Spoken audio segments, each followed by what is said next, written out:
Shalom saudaraku di dalam nama Tuhan Yesus Kristus. Bertemu lagi dengan saya Pendeta Novel Saragi. Firman Tuhan yang menyapa kita pada saat ini tertulis dalam Matius pasal yang ke-16 ayatnya yang ke-21 sampai ayatnya yang ke-28. Namun ada baiknya kita bersatu dulu di dalam doa.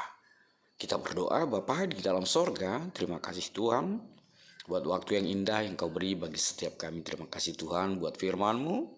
Dan biarlah ini selalu menjadi kerinduan kami. Kami rindu dengar-dengaran akan firman-Mu, maka berfirmanlah Engkau Tuhan, sebab kami siap untuk menerimanya. Amin. Shalom saudaraku di dalam nama Tuhan Yesus Kristus. Seperti yang saya sebut tadi bahwa firman Tuhan yang menyapa kita tertulis dalam Matius pasal yang ke-16 ayatnya yang ke-21 sampai ayatnya yang ke-28. Begini firman Tuhan. Pemberitahuan pertama tentang penderitaan Yesus dan syarat-syarat mengikut Dia. Sejak waktu itu, Yesus mulai menyatakan kepada murid-muridnya bahwa Ia harus pergi ke Yerusalem dan menanggung banyak penderitaan dari pihak tua-tua, imam-imam kepala dan ahli-ahli Taurat, lalu dibunuh dan dibangkitkan pada hari ketiga.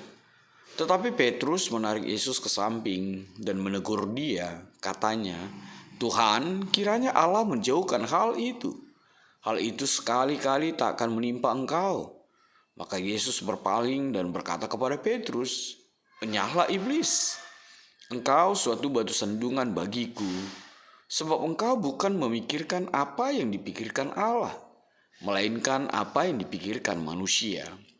Lalu Yesus berkata kepada murid-muridnya, "Setiap orang yang mau mengikut aku, ia harus menyangkal dirinya, memikul salibnya dan mengikut aku.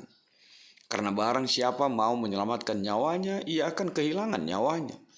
Tetapi barang siapa kehilangan nyawanya karena aku, ia akan memperolehnya. Apa gunanya seorang memperoleh seluruh dunia, tetapi kehilangan nyawanya? Dan apakah yang dapat diberikannya sebagai ganti nyawanya? Sebab anak manusia akan datang dalam kemuliaan Bapanya, diiringi malaikat-malaikatnya. Pada waktu itu, ia akan membalas setiap orang menurut perbuatannya. Aku berkata kepadamu, sesungguhnya di antara orang yang hadir di sini, ada yang tidak akan mati, sebelum mereka melihat Anak Manusia datang sebagai Raja dalam kerajaannya." Demikian firman Tuhan. Saudara yang diberkati dalam nama Tuhan Yesus Kristus, pernahkah Anda merasakan teman dekatmu bilang, "Hei iblis," gitu? Kali pasti kita kaget ya, pasti kita tersentak. Masa iya teman kompak, teman dekat, kemana-mana sama, makan bersama, jalan bersama, melakukan kebaikan bersama, lalu tiba-tiba dibilang, "Hei iblis." Mungkin sakit sekali rasanya ya, melebihi sakitnya rasa rindu. Saudara yang diberkati dalam nama Tuhan Yesus Kristus, dulu ketika saya berada di kampung di Siantar di BDB, itu ada juga dibilang istilah sibolis naburju, iblis yang baik katanya. Walaupun mungkin orang sedikit mungkin menjadi sesuatu yang menggelikan, tapi ketika dikatakan, "Hei iblis," pasti itu sesuatu yang menyakitkan. Apalagi kalau itu keluar dari mulut seorang sahabat, teman dekat kita dalam kehidupan kita.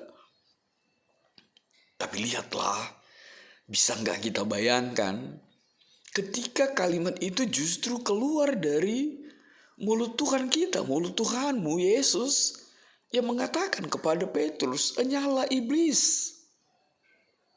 Saudaraku di dalam nama Tuhan Yesus Kristus, alasannya jelas. Kenapa Tuhan Yesus mengatakan hal itu? Sebab apa dikatakan ayat yang ke-22, tetapi Petrus menarik Yesus ke samping dan menegur Dia, katanya, "Tuhan, kiranya Allah menjauhkan hal itu." Hal apa? Ketika Tuhan Yesus mengatakan bahwa Dia harus menderita, Dia harus menanggung banyak penderitaan, lalu dibunuh, namun dibangkitkan pada hari yang ketiga. Jelas sekali Tuhan Yesus marah kepada Petrus Karena Petrus mengatakan sekali-sekali hal itu tidak akan menimpa engkau. Apa yang mau dinyatakan dalam situasi ini? Hal yang pertama, Tuhan mau katakan bahwa setiap situasi, setiap pribadi, setiap suasana, setiap keberadaan yang mengganggu atau yang mencoba untuk menghalangi pekerjaan atau karya Allah di muka bumi ini, itu sama saja dengan pekerjaan iblis. Sekali lagi, segala situasi, segala pribadi, setiap apapun yang mencoba menghalangi karya Tuhan di dalam dunia ini, itu dikategorikan iblis. Sebab hanya iblislah yang tidak suka karya Tuhan terjadi di dalam kehidupan kita ini. Lalu apa yang kedua? Kenapa Tuhan Yesus tidak mengatakan, "Hei Petrus"? Sebab Tuhan mau mengatakan bahwa hanya iblislah yang tidak suka dengan karya Tuhan terjadi di muka bumi ini. Dan lebih lagi mau dikatakan bahwa sering sekali orang terdekatmu, orang yang begitu mengenalmu, orang yang mungkin bersamamu selama ini, sering juga dipakai oleh si iblis untuk mencoba mempengaruhimu, untuk mencoba untuk menjatuhkanmu agar engkau tidak seturut, agar engkau tidak mengikut Yesus dalam kehidupanmu. Lalu apa yang ketiga yang mau dinyatakan di dalam situasi itu? Saudara ini berkati dalam nama Tuhan Yesus. Hal yang ketiga ketika dikatakan kepada Petrus, "Enyahlah iblis," Tuhan mau katakan bahwa kategori murid sekalipun ternyata belum tentu mengenal jauh lebih baik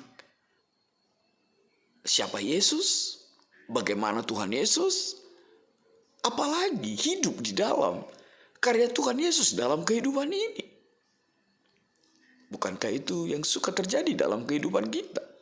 Kita mengatakan kita murid, tapi kita juga sering tidak tahu, tidak mengenal, bahkan tidak mau melakukan apa yang Tuhan Yesus mau dalam kehidupan kita. Maka jelaslah, maka wajarlah ketika Tuhan Yesus marah dengan mengatakan, "Enyahlah iblis, engkau batu sandungan bagiku." Saudara-saudara yang diberkati dalam nama Tuhan Yesus Kristus, memang benar sekali. Tidak ada yang suka kabar, tidak ada yang suka turut menderita.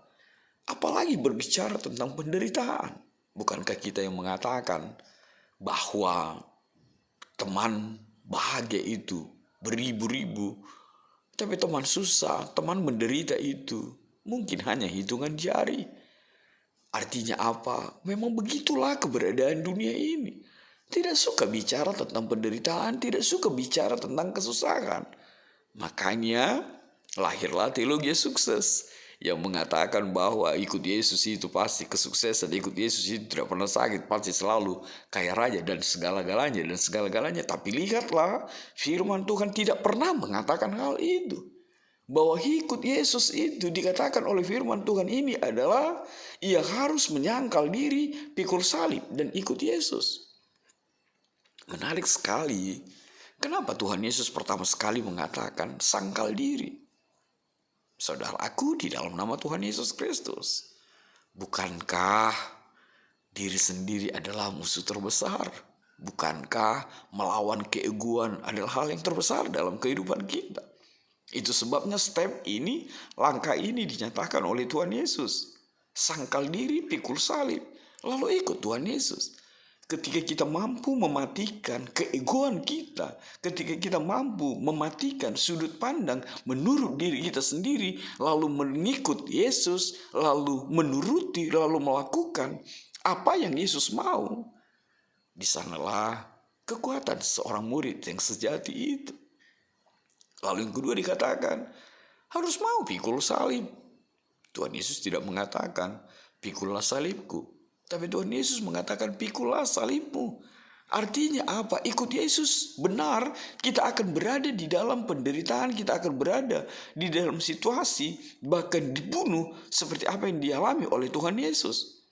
Tapi sekali lagi, pribadi yang mau pikul salib, terbeban, atau hancur bahkan lulu lantak karena ikut Tuhan Yesus, itu adalah pribadi yang diberkati Tuhan dalam kehidupan kita. Itu sebabnya kalimatnya selanjutnya mengatakan, karena barang siapa mau menyelamatkan nyawanya, ia akan kehilangan nyawanya. Barang siapa kehilangan nyawanya karena aku, ia akan memperolehnya. Artinya apa? Tuhan juga sudah jauh-jauh hari mengatakan bahwa ikut Yesus itu memang harus berani pikul salib. Bukankah firman Tuhan juga mengatakan bahwa dunia ini akan membencinya, bahwa dunia ini tidak suka dengan pengikut Tuhan, sebab keinginan daging itu selalu bertentangan dengan keinginan roh itu. Lalu yang ketiga dikatakan, ikut Tuhan. Saudaraku, sering orang berpikir bahwa mengikut Tuhan itu adalah hanya berjalan di belakangnya saja, hanya mengikut kemana dia saja. Bukan, jauh lebih dalam lagi. Mengikut Yesus itu adalah justru menapaki bekas tapak kaki Tuhan Yesus dalam kehidupan ini. Artinya apa? Bukan hanya bicara tentang Yesus. It's not about something, talk something, bicara sesuatu tentang Tuhan Yesus, but do like Jesus. Tetapi melakukan apa yang Yesus lakukan. Itu bukan hanya bicara tentang Yesus, bicara tentang kebenaran firman Tuhan. Sebab semua bisa bicara tentang firman Tuhan, sebab bahkan setiap orang bisa melafalkan, menghafalkan firman Tuhan. Tapi Tuhan Yesus mau do like Jesus, melakukan apa yang Tuhan Yesus lakukan dalam kehidupan kita.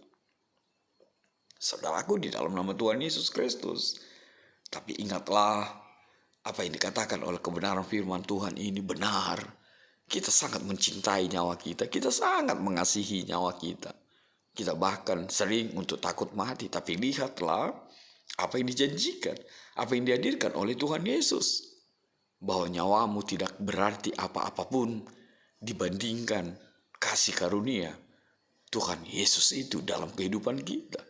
Nyawa kita sendiri pun tidak ada apa-apanya kalau itu semua kita lakukan di dalam perbuatan di luar Tuhan Yesus Kristus. Tapi sebaliknya, bahkan ketika kita pun kehilangan nyawa kita untuk menjadi pribadi, bahkan menjadi pelaku kebenaran firman Tuhan, justru di sanalah kekuatan, bahkan kemuliaan kita dihadirkan Tuhan di dalam kehidupan kita. Saudaraku, dalam nama Tuhan Yesus Kristus, lihatlah Tuhan Yesus yang menyatakan sendiri dalam kehidupan kita. Dan hal yang luar biasa, firman Tuhan di ayat ke-28 mengatakan, aku berkata kepadamu, sesungguhnya di antara orang yang hadir di sini, ada yang tidak akan mati sebelum mereka melihat anak manusia datang sebagai raja dalam kerajaannya. Kita jadi teringat apa kata firman Tuhan bahwa tidak semua akan mati, bahkan ketika kedatangan Yesus yang kedua kalinya.